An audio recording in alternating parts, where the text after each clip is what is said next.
Hello, this is Chris Safarova. Welcome to another episode of the Strategy Skills podcast.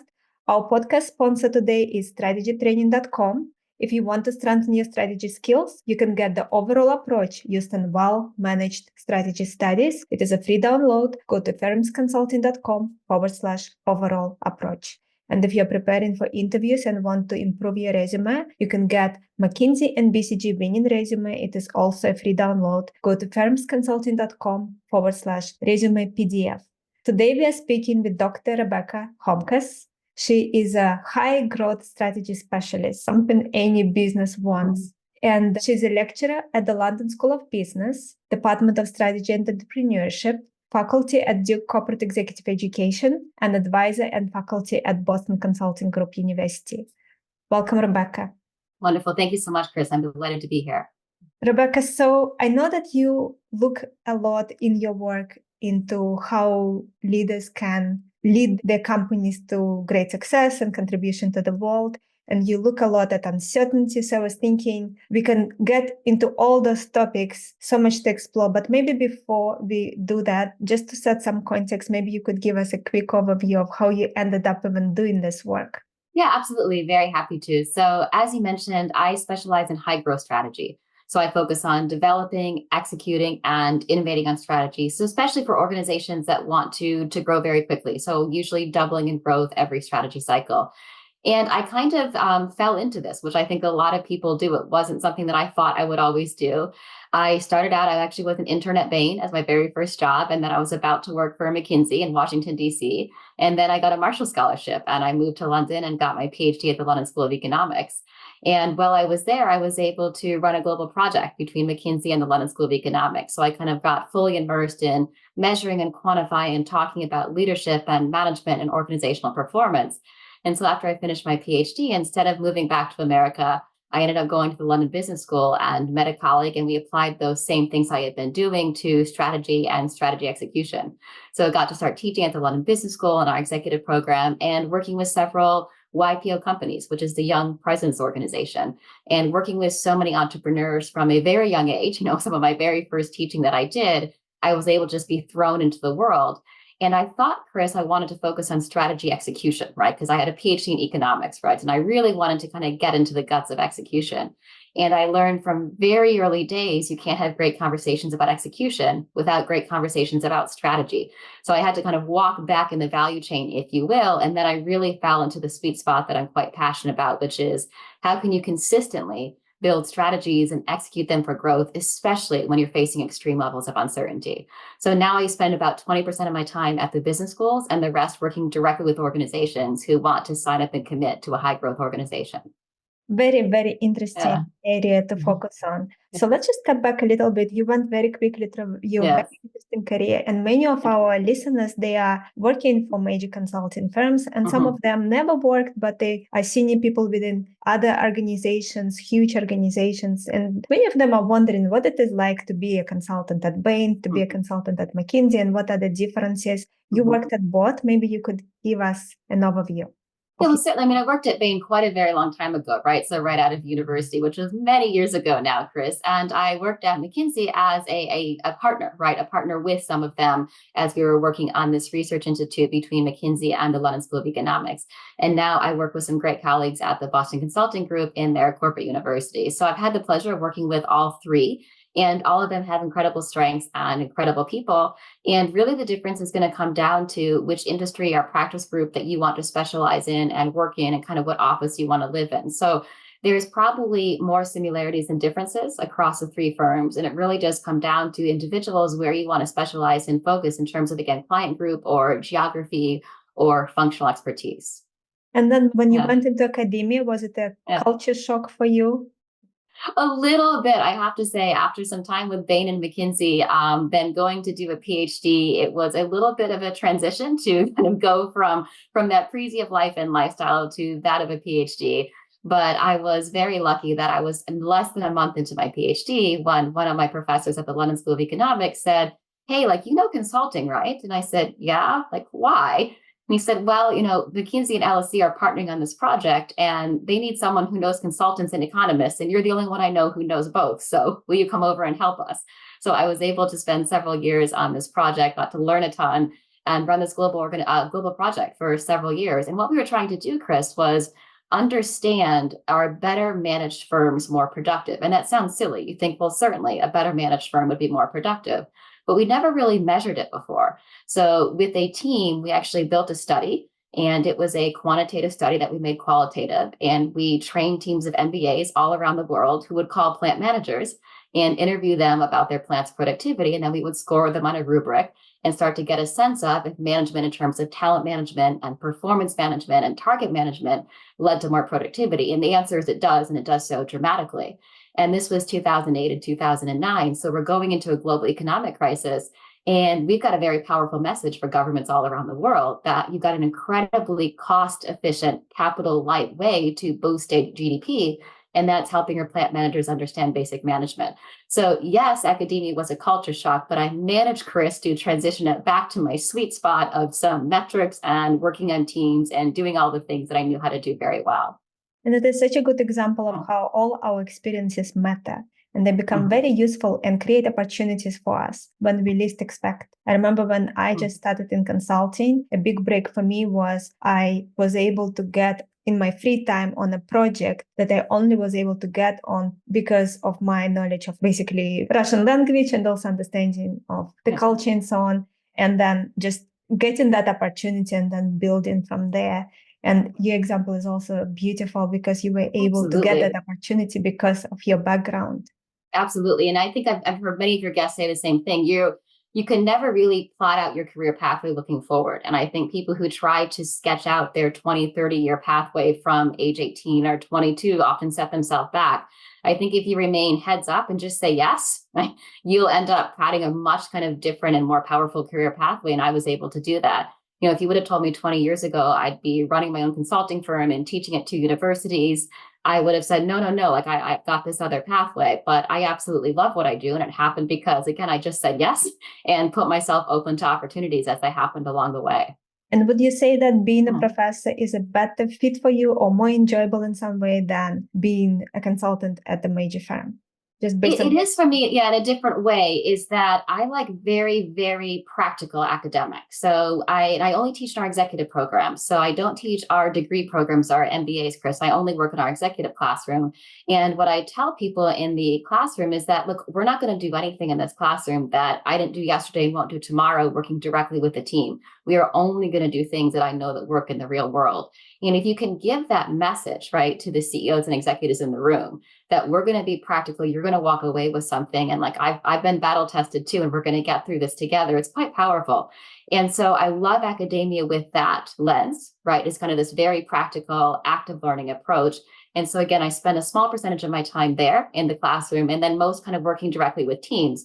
But you're always teaching and learning, right? So even when we're doing advising or consulting with organizations, there's a bit of teacher, there's a bit of learner, there's a bit of partner, right? There's a bit of coach, there's a bit of tough love. As I often say, many, many times, you've got to do that as well. And it's about bringing all of these different things together. Rebecca, and when you started teaching executives, what surprised you? Maybe some areas that were especially difficult that you did not expect, anything that stood out for you that you did not expect? You know, I think everything surprises you when you do it the first time. I think what surprised me the most was how little understanding of strategy there really is inside organizations. Strategy is one of those topics that we speak about a lot. Yet, if you ask even the same leadership team to define what strategy is, as I do, quite frequently, they give you a different response back. And somehow along the way, we've lost some real core fundamentals of what this thing is. Now, I think that's partly because we almost shield people from it, right? We assume that there's operational people and strategic people, and you can't get involved in the strategy discussions until you've kind of risen your way up the career ladder. And then somehow we expect when people get there, them to be excellent at strategy, right? So I think that's part of the disconnect. But that for me was just realizing that you've really got to keep going more and more and more basic. And I think what I've really found helpful for me was to not try to make things hard, right? Is that we sometimes overcomplicate strategy and economics. And yes, you can. But what's much more powerful and helpful is say, it's actually pretty simple. There's only a couple of things that we need to take away. And, that's where I go. I go back to the basics and I start every single conversation about strategy with defining it and make it super simple so we can all get on the same page. And then we go from there together. And how would you define strategy for our listeners who are now thinking, maybe I also not understand it correctly? Yeah.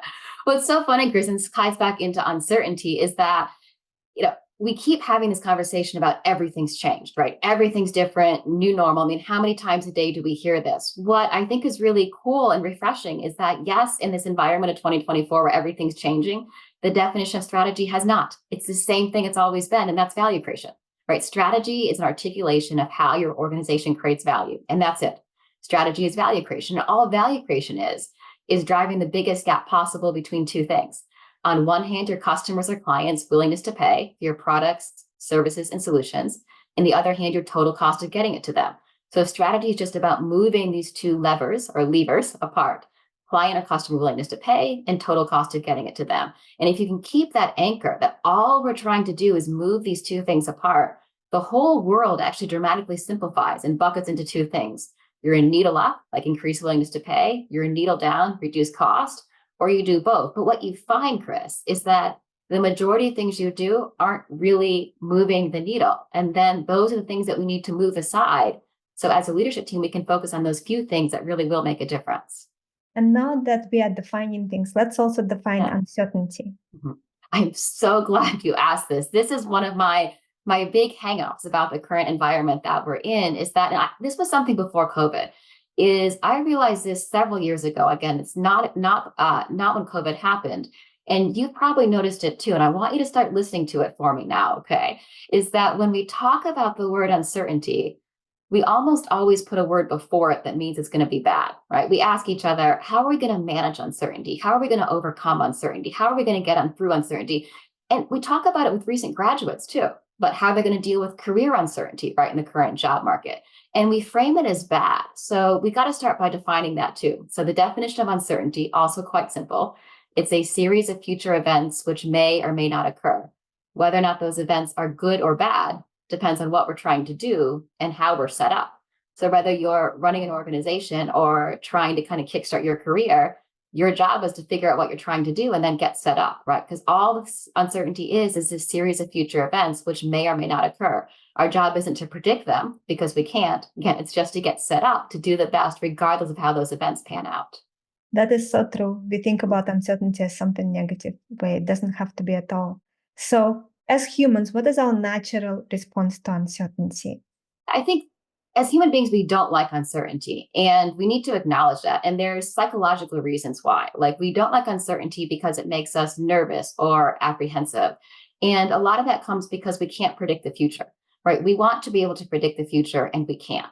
And so we kind of get this paralysis, right? Because we feel that we can't make a decision until we know more. So we end up just waiting and waiting until the future is clear and we can make a decision. And so you've got to acknowledge a couple of things. One, you can't predict the future. Just acknowledge that. And the second reason uncertainty really gets to us is because it affects our ability to make great decisions, right? Because we can't predict the future, and because this feeling, this overhang of that makes us uncomfortable, like we almost get this emotive feeling about it. And so the trick is not to try to predict the future. Again, I'm going to repeat again and again because we can't. It's about working with your team to make better decisions, even though we can't make great predictions. So your first reframe is uncertainty is just the future. And your second reframe is we're not going to spend time trying to predict the future. We're going to spend time trying to make better decisions, even though we can't make great predictions. And another thing that is happening is leaders do not spend sufficient time paying attention to what is happening, where are we going, how things are changing. And so many companies go out of business or really lose their ground because they were not looking at where are we going, what will likely to happen 5-10 years from now, and are we ready for that? Are we building the company in the right way towards that future?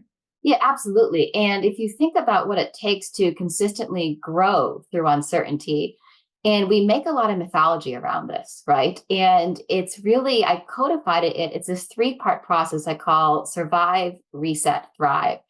Is yes, you've got to stabilize. There's going to be continued market shocks that hit us, right, Chris? You're going to have COVID, you're going to have recession, you're going to have surprise election results, right, which might happen in 2024, given the amount of elections that we have.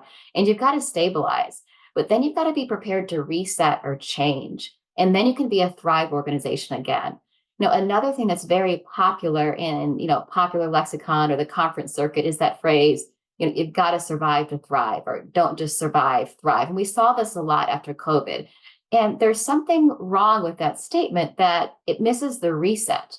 Is that if you just survive, but you're not prepared to reset or change, you won't get to thrive. And that's the biggest reason that we see this, is that change is hard, right? Change is hard for individuals and it's harder for organizations, right?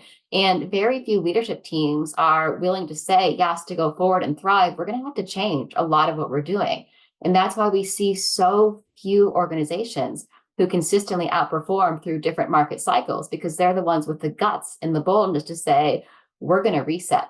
And that word reset, wow, it's emotional, right? I mean, so many leaders will say to me, we want to do a new strategy process, but can we not use the word reset? Because I don't want to trigger the team. And, my team wants to do this, but we want to use the word revisit or relook at. We don't want to use the word reset. Like, we have actually built up this emotional resistance to the word reset. And I'm trying to just normalize it again and say, change is great, because we all know we're in a world that's changing. So why don't we know that we need to run organizations that might need to change and adapt as well? Very true. So let's break down each of them: survive, reset, thrive. What do you feel is important to say about each of those? Yeah, absolutely. Well, I think the first thing is that they go together as a three-part loop, right, Chris? Is that growth is a loop, not a line. And I know that sounds silly, but going back to our human brain, like, we like to think that everything is linear, like a checklist.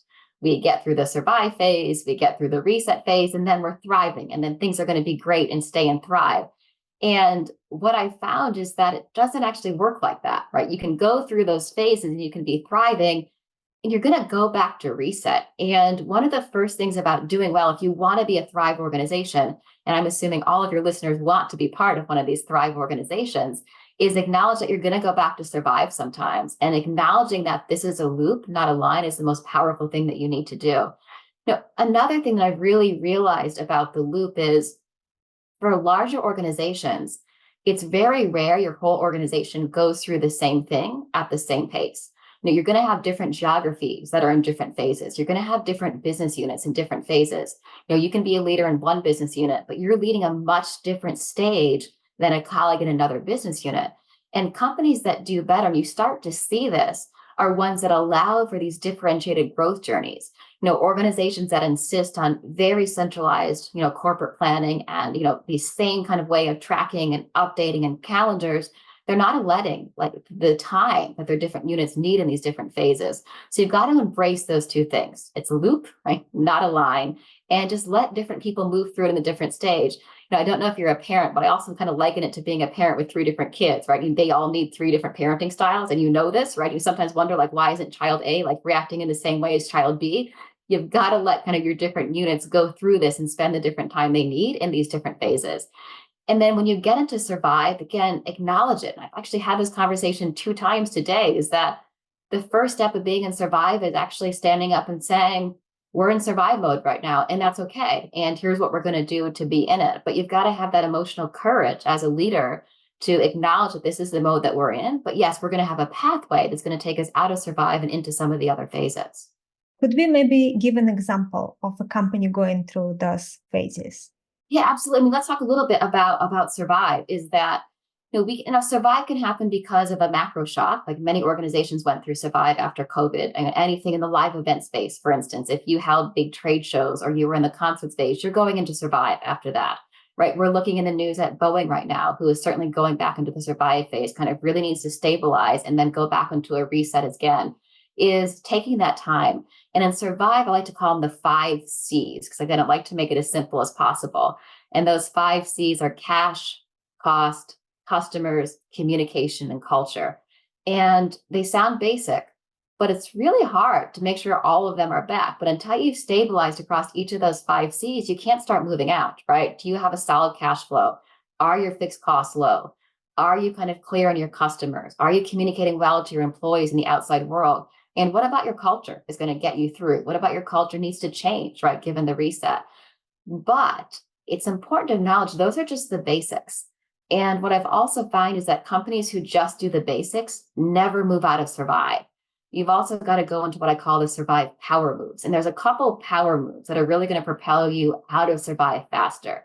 And one of my favorite power moves is called repurposing and partnering. And in this phase, you look at all of your assets. They could be physical assets like distribution centers or trucks. They could be digital assets. They could be people. And you say, can this asset add the same amount of value to the business now as it could before the shock? If not, who or what could it add value for? And we saw this during COVID. Fast fashion companies repurpose their employees to grocery stores.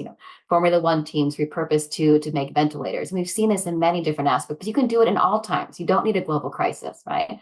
Another power move is really looking into employee engagement. If you watch closely companies who go into survive, they tend to actually turn that off and focus less on employee engagement because the leadership team gets so heads down, kind of tracking the metrics. And this is where employee engagement becomes strategic. And you've got to really lean in and making sure you're communicating more to your employee base. If you don't give your employees a story, they'll make one up. And usually their story is worse than the actual one. And then your ultimate power move is learning velocity. If you learn faster than others and keep learning during survive phase, you'll move out of it.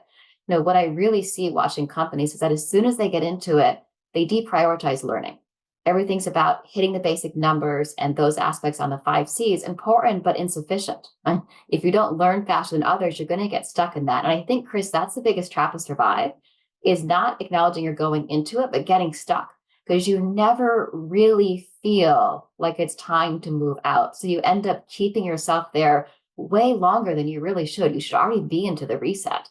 And one of the ways that companies can do this well is called play offense and defense at the same time. So you keep some of your team in survive, but you actively start moving some into reset. And there was a park in Scandinavia who did this in 2020 and 2021.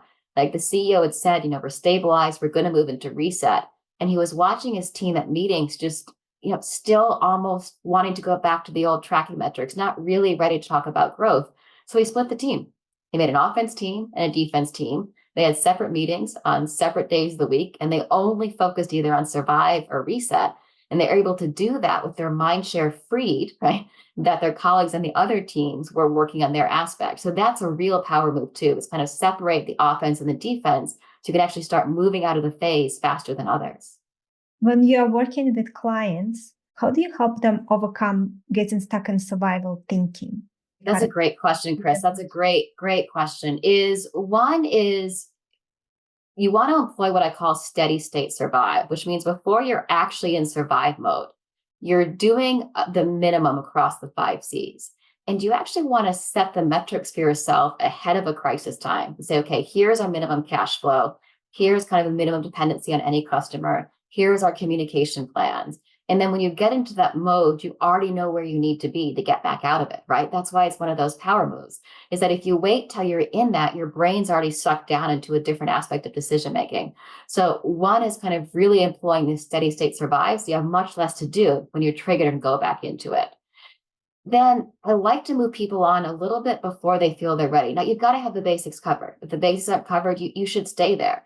But you've got to start thinking about those beliefs and moving out of it. And part of that's having that conversation. You've got to give them explicit permission. And that's me to the executives, but more critically, Chris, the executives to their team, is I found you can't casually mention it. You've got to very forcefully give the team the explicit permission that I want us to start focusing on the reset. Like, I know we still feel like we're in survive, but we are stabilized and we're going to be stabilized. Let's start thinking about what that reset will look like as we grow out through the other end. So explicit permission to move is one of the key things that you've got to do.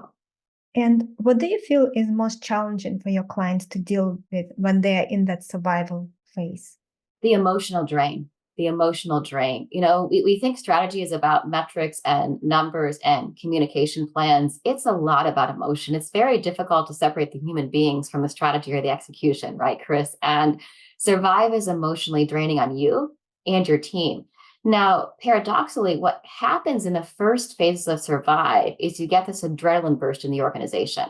And you're saying, hold on, what do you mean? Is that in that first phases, there's sometimes a layoff, right? There's sometimes, cost cuts, but you're united around this purpose that we want to survive as a company. So you actually get that 100% effort from your team. Like, you might have worked in organizations who have this, right? You actually feel this energy like, yes, we're in this together. And as a CEO, you can get lazy. You'd be like, wow, like I've got, the best engagement I've ever had. I've got all this adrenaline. And if you think back to Reed Hastings' first company, Plus Software, went through this phase. And they described it as this feeling of being in love, but you almost have this euphoric cloud of like surrounded by all this adrenaline, but you only get that for so long, right? And you've got to be able to manage that emotional journey of your team from the shock and scared to the adrenaline rush, right? That we're in this together to the, is this going to end, right? Am I at a company that's going to reset? And you know you're in there too long when you start to lose key employees, right? When you start to see some of your key talented members go, and that's on you as an executive because you've not been good enough of communicating your pathway out, and you probably waited too long to start them back on the reset. So again, that emotional energy, and you're going to have to probably, as a CEO, find a great partner to do it with you. Maybe that's your head of people, could be somebody else, right? But you can't take all of that on. And that's a trap, Chris, that I see executives fall into is they try to do the whole thing themselves. They assume everyone else is too busy. Everyone's too slammed. Like, I'm just going to take stuff off my team's plate. Stop, right? You can't do it as one individual. You've got to let your team kind of join you on the process. It's too much for one individual. And again, you're not kind of getting that pulse on the employees that you need by kind of bringing your wider team along with you. Very true. And you can't ask for this full out effort for a long period of time. Exactly. Burnout. But it feels so good, right? You've got this adrenaline and you think you're going to get it lasting, but when it goes so quickly, right? And that's why I say like the tap on the employee pulse and the adrenaline is so critical. So I like to suggest having one member of the team who that's their job. Their job is to just monitor the employee pulse. Yes, the official surveys are fine, but really that kind of feet on the ground. How are people feeling? What are people saying? And make sure those communication lines are open because again, you got to soon move into the reset, right? You can't get stuck in this phase. And, board of directors are just as fault here, right? Board of directors often keep companies stuck in this phase way longer than they should. A board is tasked with governance and governance is great and we need it, right? But boards often want to keep the board meeting agenda on this way longer than it should be. So I recommend doing the same thing there. Assign one board member to own this and let the rest of them kind of start moving on the reset with the team. And if you are getting some very negative comments in the survey, it probably is much worse because many people will not say anything negative. They're afraid for their job. They don't want their boss to find out that they said it. Exactly. That employee survey, your real metric is the participation rate, right? Which is why I already tell companies, right? The number that they give you is one, but what I'm really looking at is what's that participation rate? Because that tells me what the real pulse is on the organization. So what participation rate tells you? The participation, like people engage in that survey when they're super engaged or they're super disengaged, right? As you know very well. So very low participation rate says employees have already checked out, right? They're probably dusting off their resumes and looking elsewhere. But if you're waiting until the numbers of the survey to come in to tell you what the pulse is, you've already lost the pulse, right? That should be a metric, but your real metric is kind of your owner of the employee pulse, your leadership team who's working around with people, kind of bringing that back into you. In dealing with 5Cs during the survival phase, in working with clients, can you share with us some stories of some very challenging situations of dealing with one of those 5Cs? Yeah, well, cash is king, right, in the survive phase. And what becomes, when it's not just you in survive phase, then cash becomes very difficult because your collections aren't coming in, right? And so you're running this constant, gambit of, are they going to come in enough time to pay my employees? Like, which ones do I have to chase? Which of my suppliers, right, can I not pay in order to kind of get that in? The same park that I mentioned earlier, they did something very powerful, actually. And instead of not paying their suppliers, they kind of mapped out their entire ecosystem. And they said, okay, who, if they're not around, we won't have an industry going forward. And then they prioritized paying them, right? Even though they weren't getting cash in the door. And those little moves kind of, again, they were thinking 2 steps ahead of everybody else, right? Allowed not just them to survive, but really help building that ecosystem back up with them on board. But, there's many stories I could tell about kind of just how difficult those phases are, but that's why you've got to balance the other C's, right? Making sure you're working with your customers, kind of cost and the communication aspects you can get out of it. And part of doing this well comes from, do your general managers and business unit heads, do they understand how cash flow cycles work? Now that sounds silly, but again, that's not usually something that we train people to do, right? In organizations, we just eventually hand them a P&L and say, go for it. But kind of basic understanding of how accounts payable and accounts receivable work is a really key asset that leaders should have in order for them to be able to help you when you get into the survive phase. That is so true. Even very senior people often don't understand it, and it is dangerous for the organization when senior people don't understand it. So let's talk about this transition from survival to reset. Yes, let's talk about the change. Yes, you're going to go into the reset. And the first conversation you're going to have, Chris, is what do we believe to be true? The last conversation you're going to have is what should we do? And it's so tempting to start the reset with that flip chart, right? And you put up on the corner of the room and you get the markers and you say, okay, everyone go put their favorite 3 priorities on it, then we'll vote, and then that's what we're going to do. Don't start that way. You always get the list wrong when you start by asking that question. Instead, you start by saying, what do we believe to be true? How is our industry going to change? How are we going to change? What are the key trends most shaping us? The majority of companies that I meet have never had that conversation. Now, they've got PowerPoint decks upon PowerPoint decks of trends, and they've sat through multiple consultancy sessions on the mega trends. But as a team, they've never said, what are our beliefs? How do we see these things going forward? Let's take this forward 3 to 6 years. What are the ones that are going to impact us the most? Really isolate those top 5 or 6 trends and then articulate your beliefs on it. Now, this is hard because to articulate a good belief, you've got to articulate it in a way you could get it wrong. And Chris, most of us don't like to do that. So we end up articulating very vague beliefs, right? Like I believe employers should care about their employees, or I believe that the macroeconomic situation will be volatile. That's not helping strategy, right? Like, tell me what's your actual belief? Will interest rates come down in a way that mortgages are affordable and talent has more flexibility? Will supply chains return to kind of pre-COVID levels, or will we be resetting what's normal in terms of expectations as far as shipment rates? Like, have those conversations.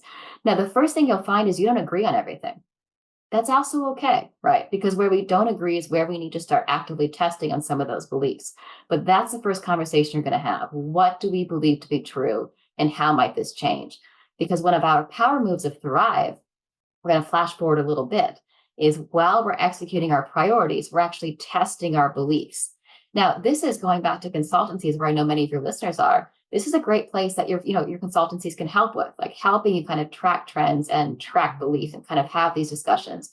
But small firms can do this too. You can do this on an Excel sheet, right? Just kind of put up your top trends and beliefs and have a shared document and have people kind of input things in as they see the situation around them changing. But this is where I encourage every team to start, including yours, Chris, right? What do we believe to be true? How is our industry going to morph and shape going forward? And what does that mean for us? We constantly have these discussions. It's on top of mind. It's so important. I wonder, what are some of the ways you have those discussions with clients? Some questions you always ask, maybe tools you use? Yeah, so I like to start by really separating the trends, things that we're seeing, from our beliefs. How do we see that going forward? And this is a skill set, right? Talking about the strategy skills that we're trying to build. This is one of the big ones in the reset, is articulating a good belief. So a trend is something that I'm seeing, right? So I might see that there's more pushes for carbon policies in the construction industry. I might see kind of we're talking about sustainability more in construction. Now that's a trend. Now, most people write down their belief of, we will talk about sustainability in construction. That's not a clear enough belief to make choices on, right? So a belief could be, I believe there will be more conversation about carbon neutrality in construction, but developers and GCs will not be willing to pay more for it. Or I could take the belief, we'll have more conversation. GCs and developers will not be willing to pay more for it, but we won't be able to hire top talent if we don't have a firm stance on where we're going to be in carbon neutrality. Now that's a belief, right? I've said, yes, our customers aren't going to be paying more if we change our scope here, but if we want to hire top talent, we're going to have to do something more than other people. And what I like to do, and now again, this is simple, right? This is no complicated tools, no Excel sheets. I just take a flip chart and I write this sentence. I write, I am seeing XXX, and I believe YYY through 2027. And you force the team to separate what I'm seeing right now from what I believe to be true going forward. One of the first things you'll notice when you do this is we're very near-term thinkers. people tend to think kind of 6 months in advance, but strategy, as you know, is a 3 to 5 year thing, right? So really pushing to think 3 years is one of those skill sets that you've got to start building and developing. And it doesn't happen in one workshop. Most teams, it takes 2 to 3, sometimes 4 times of having the trends and belief discussion before they've really kind of gone up that learning curve of developing the skill set. And in this situation that you mentioned, maybe one of the questions to ask is maybe there's another type of customer we want to start attracting so we can actually hire top talent. Exactly. So then you say, okay, well, so what's the so what? Right? So what are the implications for us? Okay, if our current customers aren't willing to pay, are there other market opportunities for us, right? Are we not looking in the right place? Are we going to be able to open markets in doing this, right? So is this about our geography? Is this about our type of construction? Is this about the customers that we're targeting? Are we looking at the wrong life cycle of our customers, right? Should we be going to the influencers, the architects, and the designers who do care a lot more, right? And then they'll convince the customers with us. And this is you're going into all of those really critical strategy choices, but you're starting with a foundation. So as the choices are working or not working, we can go back to the beliefs and say, are our beliefs panning out? Are those beliefs that we articulated, are those the ones that we're seeing as we execute in the real world, right? And your beliefs form choices. Those are the foundation. Not to overuse our construction metaphor, but you've got to build a house on a foundation, right? And your beliefs as a team are the foundation for your strategy. Start there. Or, you know what, you're going to argue about all of the other choices in the strategy process if you haven't started by aligning on those beliefs. In terms of challenges of reset phase, we spoke about that some people get stuck in survival and it's difficult to pull them along. What are some of the other key challenges you noticed with clients? So one of the challenges of the reset phase is rushing it, right? And you rush it because you've been in survive and you want to get on with it, right? And there's this real, very entrepreneurial notion of, we just got to get on with it. Great execution versus great strategy. All of those things that we keep batting about, they're useless arguments, right? You can't separate them in the real world. Strategy, execution, culture, try to separate them in the real world. You can't, right? I don't know why at business schools we still teach these on separate weeks, like they're the very distinct things. So rushing it, getting on with it is great in some aspects, but not here, because if you haven't made the choices, what are you getting on with? Right? Is what I always say. So kind of now, otherwise, you don't also want to get stuck there, right? You can analyze for too long because sometimes teams are waiting for that breakthrough moment. They think at some part in the discussions, they're going to get this massive aha and like, that's it, right? It's almost like the light opening down and coming from above. That doesn't happen that often either. So it's like that Goldilocks thing. Spend long enough to get the insights, but not so long that you're stuck.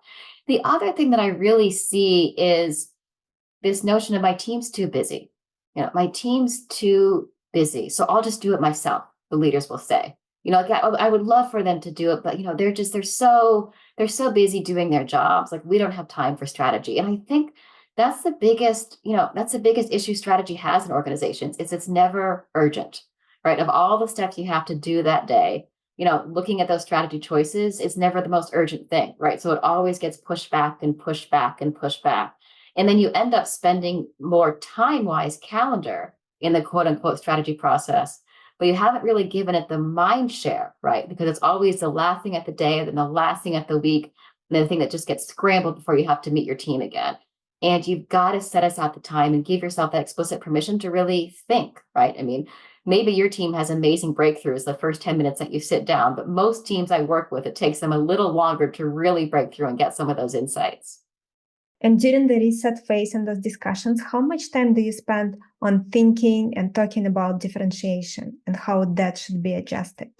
Yeah, differentiation, that's the sweet spot of strategy. And I don't know what happened when we got so vague and generic about this topic, right? But we have overcomplicated competitive advantage and differentiation, and we've likened it to very tactical things about being customer centric or having talented employees or being innovative. All the things that every company in every industry says that they do, right? Is having differentiation is simple but powerful, and it comes from being able to say, do we have things that others don't? Can we do things that others can't? Can we build moats around our advantage? Now, those sound like three really simple things I said, right? But if you really start going through your organization, say, what do we have that no one else does? What can we do that no one else can? How can we build moats around your advantage? That list is really short. And that list gets shorter when you start figuring out, well, what of all these things is going to actually be hard for someone else to imitate? In every research that I've done, this conversation has been the most emotive, right? It's been the one that not necessarily took the most time, but probably drained brains the most. And you sometimes leave this conversation feeling really good. Like you've gone through everything and you say, you know what, I actually feel very comfortable. We have a right to win going forward. More times than not, teams leave the conversation not feeling great, right? And they realize that, yeah, we used to have a competitive advantage, but after the world we're in just reset, I don't know if we have one going forward. Now, that's not bad news because strategy's job is to build one going forward. But if you don't let yourself sit in that feeling for a minute, right, and have a tough conversation, yes, we built a great organization and it's still a great organization, but how we won before is not going to be how we win going forward. And we've got to build something new. If you don't have the guts to have that conversation, the reset's going to be pretty difficult, right? You're going to find yourself going back to this cycle much faster because you haven't built anything that's harder for others to imitate. So let that one sit and then accept the answer, right? Don't try to sugarcoat us. I always say, don't be too easy of a grader. Don't be a hard grader, but don't be too easy of a grader. Then we can talk about in strategy, what do we need to strengthen or buy or build going forward to have that right to win after this. Can you share one or two examples of a situation where you worked with a client and they had to find another way to differentiate themselves because of what happened and during survival and what basically triggered the survival, and now they at reset, but they need to find another way to differentiate? Yeah, I mean, so many, Chris. So one of my favorite examples of this is a supplier to the OEMs, so the big car companies, and they're based in the US in the Midwest. And if you think about the last couple of years, right, their industry, Ford, GM, et cetera, are slowly transitioning to EV, but, less slowly than some original beliefs. And this company used to have the most incredible right to win, is that they were better than anyone in the US, arguably the world, at taking down the end-to-end unit cost of logistics. They would bring in kitting and fulfillment from all over the world, put them in boxes and send them to dealerships. And Chris, they were better than anyone at reducing these unit costs. But if your core customer is General Motors and Ford, you know what? Over time, that's just table stakes, right? They expect that from all their suppliers to have kind of very great end-to-end unit logistics. And so when this team sat down in 2021, they realized, okay, our beliefs say the industry is declining, right? As we transition to EV, our right to win has gone from a right to win to table stakes. And so we have declining advantage in a declining industry, right? That's a tough conversation, right? And then when you push and realize, okay, hold on. Yes, we have a declining advantage in a declining industry, but you know what industry this advantage is really, really cool to? All of these e-commerce businesses that have spun up after COVID. They want to focus on the front end, sales and marketing to their customers. They don't want to focus on the back end fulfillment. We can take our old sweet spot, which we still have, it's just less interesting to our current customers, and we're going to merge it to a new industry. So almost think if they took this back and they said, okay, we're going to actually go provide this to this new industry, spun out a new business unit where this right to win became powerful again. So that's one of my favorite stories because you acknowledge it. And you said, hold on, though. I see a growth opportunity. We're just looking at the wrong industry. And so that's one of my favorite stories. And there's so many others. There's some where you look down and you say, hey, we don't have a single thing that provides us a right to win, but we have 3 or 4 things that together could be hard to imitate. We're going to focus ruthlessly on bundling these 3 things together. That way competitors can look at us, but they'll never be able to disentangle how we put together our brand and our customer service and our partnership approach and our deliveries. Like you can be able to pick out the points, but not all of them together. And the third thing you didn't ask about, but I want to tie it back to earlier, is culture. Can culture be a right to win, right? Because that feels like the easy one. We'll just put that down and say, yes, we have a competitive advantage. We have a great, strong culture. Rarely, Chris, it rarely is a right to win. Now, it's important, right? And for all companies, it's important. A lot of companies have a strong culture, but there's very few I've seen where you could actually say our culture provides a strategic competitive advantage. And one of those companies is WD-40, right? That iconic blue and yellow can. Is building that culture was one of the very first priorities when Gary Ridge became CEO over 25 years ago, still held by the current CEO, Steve Brass. And just that day-to-day focus on we want to build culture across our entire ecosystem, not just our employees who we call tribe members, but through our suppliers and stakeholders and partners. And, through their lived values, through their servant leadership, through their learning, through their employee engagement, they have built something which, has really held. And you can see it empirically. In their last 30 years, they've never done a layoff, right?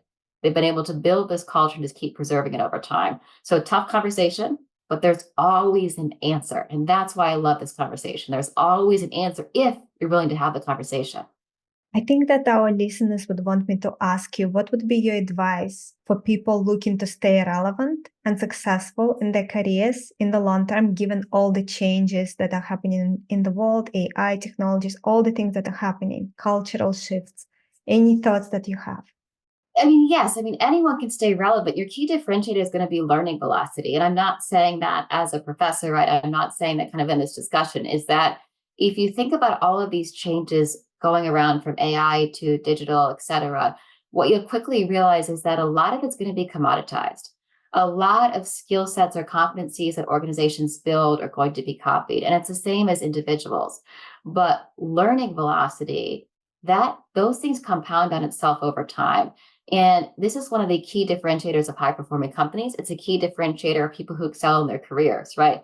Can you learn faster than others? Now, learning doesn't mean sitting in front of a screen and taking a lot of courses. That's a piece of it, but that's not it. It's about consistently focusing on experimentation and closing learning loops and embedding and sharing learning. That's the ultimate differentiator. And I've seen it time and time again across every industry, across every size of company, across every culture. That actually builds the ultimate competitive advantage for both a company and an individual. And what are your predictions for the future based on what's happening with development of AI right now? Well, the one thing that I know is that I can't predict the future, right? So that I do know, but I do have some beliefs, right? Is what I focus kind of companies to think about.